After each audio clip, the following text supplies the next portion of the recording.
Okay, what we want to do this afternoon in wrapping up our discussion of Leibniz is, first of all, to make some comments that we did not have time for last time on the problem of freedom in Leibniz, and then, since that is prerequisite to it, getting into the problem of evil.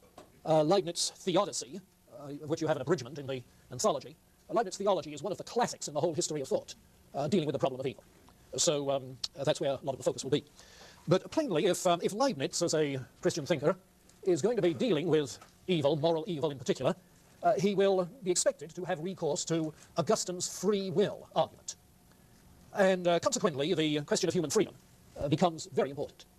Now, we've already seen in this period of the 17th century that people like Thomas Hobbes, Benedict Spinoza, seem to reject a realistic view of freedom of the will. If we distinguish between realism and anti-realism on various topics, then they're both anti-realistic about freedom of the will. While we seem to ourselves to make free choices, that experience of a free choice is simply a confused idea. The choice itself is caused by the causal processes that dominate everything else. On the other hand, the other extreme, if you like, is Descartes' indeterminism. Because by virtue of the mind-body dualism, two separate entities, there is no necessitating the mind in its concepts, as distinct from percepts, in its conceptualizing, its reasoning, or in the assertion or denial that the will makes in relationship to what it knows.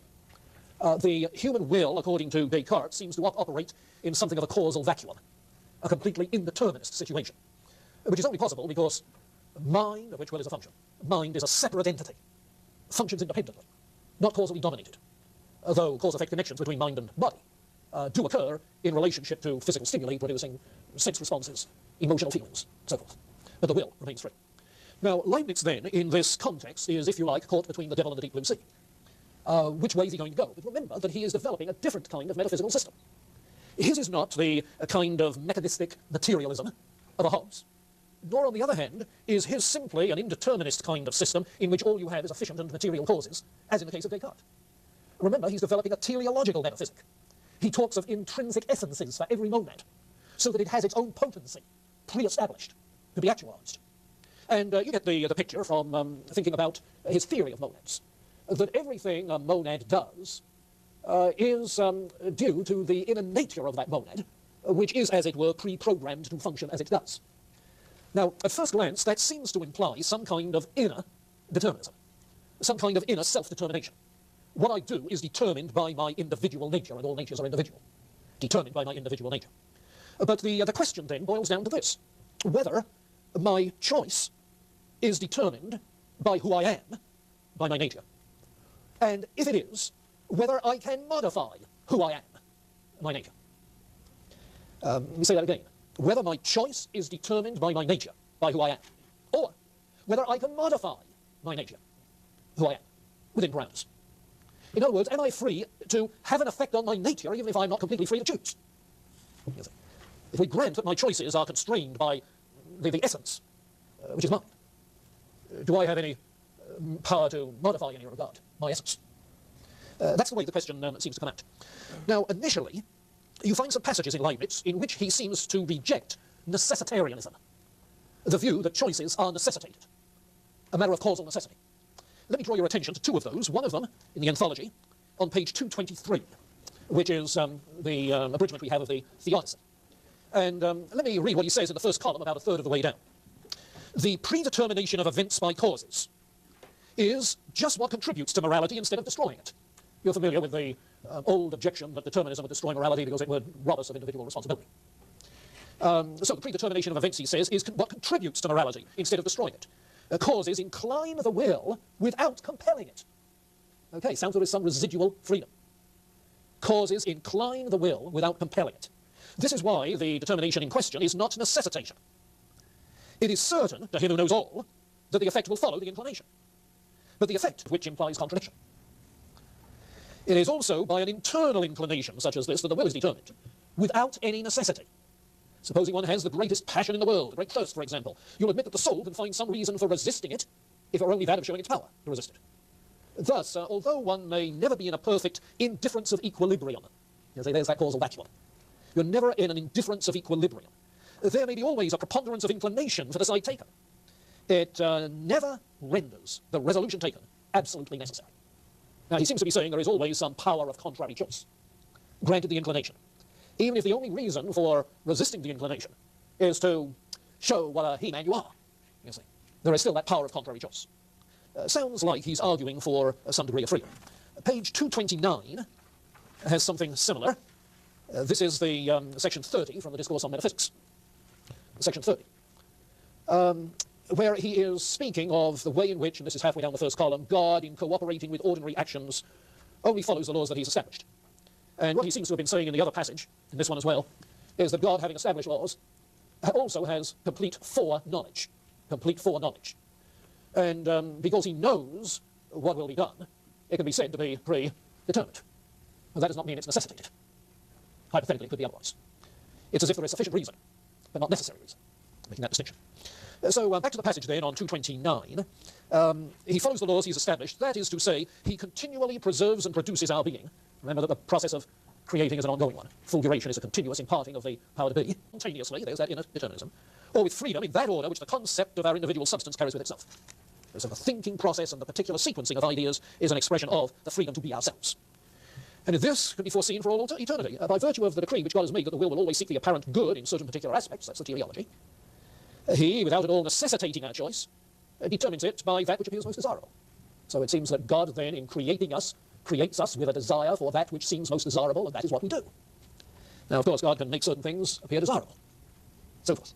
For absolutely speaking, our will, as contrasted with necessity, is in a state of indifference, being able to act otherwise, wholly to suspend its action, either alternative being remaining possible.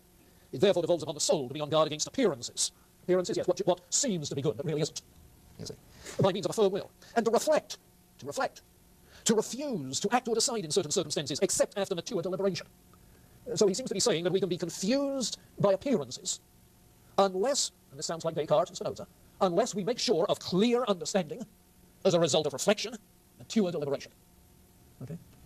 So in that sense, what would happen is that clarity of thought will dispel the confusion about appearances, and you'll see that it's a deceptive appearance, and therefore you will desire something other, which you are quite free to do.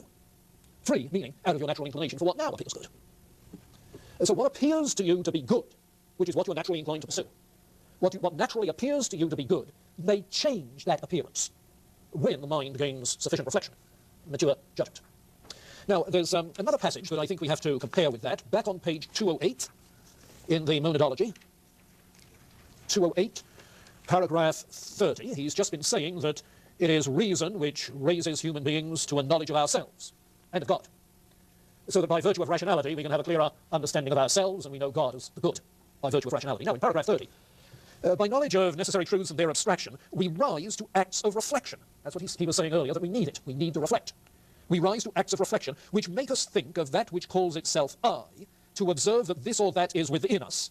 It is thus that in thinking of ourselves, we think of a being of substance, of the immaterial, and of God himself, conceiving that what is limited in us is in him without limits. So reflection gives us an idea of that which is far better than we, which should be desired. Okay? And so the whole natural inclination is tied to clarity of thought and to the rule of reason.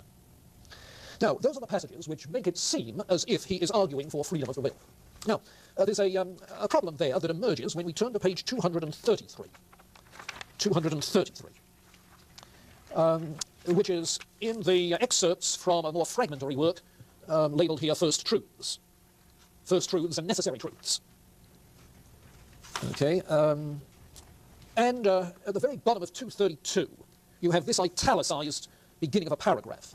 The perfect concept of an individual, okay, there's the essence, the nature, includes all its predicates, past, present, and future. So everything about an individual is contained within the nature of the individual. Future predicates, that is to say, actions which are predicated on an individual, choices predicated on an individual. All of those things about an individual are contained within the nature of the individual as when it's clearly understood. Now, in the light of that, at the top of the first column of 233, therefore, in the perfect concept of Peter or Judas, okay, Peter or Judas, considered just as a possible object abstracted from the divine decree of creating, there are present in that concept, seen by God, foreknown by God, all the things that will happen to him, necessary as well as free. Hence, it's manifest that God chooses from infinite possible individuals those he considers more suited to the supreme and secret ends of his wisdom. And so there are many other individuals that could have been created than Peter, who would deny him, and Judas, who would betray him. Okay? Other possible worlds. This isn't the only possible world. There are other possible worlds in which there would be no Peter and no Judas. Okay? More suited to God's wisdom. Not that he decrees that Peter should sin, or that Judas be damned, but rather that he decrees in preference to other possible individuals, he decrees the Peter. Oh, who will sin? Certainly, yet not necessarily, but freely. And decrees to create Judas, who will suffer damnation. They should come into existence. You see, the decree has to do with the existence. Or that a possible concept should become actual. Now, granted that the future salvation of Peter is contained in the eternal possible concept of Peter. Still, this doesn't exclude the intervention of divine grace. How come Peter, who denied him, would be saved? Or by virtue of divine grace, making God himself desirable, more than in the case of the denial. You see. By God's grace, God acting in that case, yes, Peter could be saved. So that the aids of divine grace are also contained under the aspect of possibility, that is to say, in the conception of Peter that includes all of his acts and choices. So he seems to be saying in that passage that there is, yes, still freedom, not necessity, but it's a freedom by virtue of what God does. A freedom to find salvation. Freedom, if you like, to modify one's own nature in that regard. Well, ambiguity. Is he opting for a conception of freedom as indeterminism? Or is he opting for a conception of freedom rather as a kind of compatibilism? He certainly seems to be saying that freedom is compatible with having a pre-established nature, a preconceived nature, predetermined nature. It's compatible with it. He is saying that it's possible that our nature be modified, but that's part of the predetermination of the nature. He is saying that we are free to modify the direction of our desires, to modify our nature, when with reflection we understand what is good. A clear conception of God, and Peter loves him instead of denies him. Yes. He was confused with the betrayal. So, how are you going to take it? The only other missing piece to the puzzle that I can see has to do with the relationship between contingent and necessary truth. When he's talking about epistemology, as we've noted, he distinguishes between those two. Contingent truths depend on certain things happening. They don't logically have to be. Now, there is a passage, we don't have it in the anthology, where he speaks of God's own knowledge, and seems to say that God's own knowledge is all of necessary truth. Now, you see, from our standpoint, what happens to Peter is contingent on certain things happening. Contingent on God in his grace reaching Peter. From our standpoint, it's contingent, but from God's pre-knowledge standpoint, what we regard as contingent is something which is logically necessary to the perfection of the whole. He chooses in terms of the perfection of the whole. So it looks as if the principle of perfection, having to do with the nature of the whole hierarchy and its compactness, requires that there be the Peter and the Judas. You see. And that Peter be the one who denies and Judas be the one who betrays. Now, is that a compatibilism which reduces to determinism? That's the question. And an indeterminist, like, for instance, Bill Hasker, who wrote the little metaphysics book that some of you may have read in the University series, an ardent indeterminist. I had him as an undergraduate when I taught a theology course, and he was the most anti-Calvinist Arminian, vocally, that I think I ever had in class. An ardent indeterminist theologically, an ardent indeterminist philosophically now. And he would say, yes, all compatibilism just slides into determinism. It's a mask for determinism, nothing more. Well, I leave you to face the question, is it or is it not? I'm inclined to think that Leibniz intends not to be a determinist, but he doesn't want the free will in a vacuum of Descartes. He's too much the Calvinist for that. But he's not Calvinist enough to be a necessitarian. Okay. Not Calvinist enough? I don't think Calvin was a necessitarian either. So, he knows a bit. All right, so much on the freedom determinism thing. Any question, comments there? I'm curious as to how close Leibniz's view is to belief in middle knowledge as found by Kant. Yeah, I don't think that, at least I've never thought of Leibniz as following that route. It seems to me that was a route which, who was it in the late Middle Ages developed, which has been resurrected more recently.